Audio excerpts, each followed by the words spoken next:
Friend, আমরা সেই পার্কে চলে এসেছি, তো তোমাদের সাথে শেয়ার করছি। ওখানে সবাই বসে আছে, তো আমরা এখন বসে আছি। তোমরা এখন কী করছো কমেন্টে জানাও।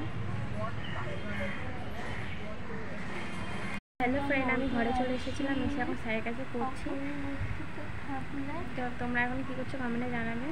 তো আজকের ভিডিওটা এত অবধি, ভালো লাগলে সাবস্ক্রাইব করে দেবে এবং লাইক করে দেবে। তো আমি কী পড়ছি তোমাদের সাথে আমি শেয়ার করছি। তো আমি এখন এগুলো পড়ছি।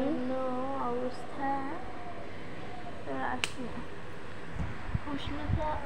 স্যারের কাছে পড়া দিয়েছি, মানে স্যার কোয়েশ্চেন লিখে দেবে খাতায়, তো আমি ওটা লিখবো, লিখে স্যারকে দেখাবো।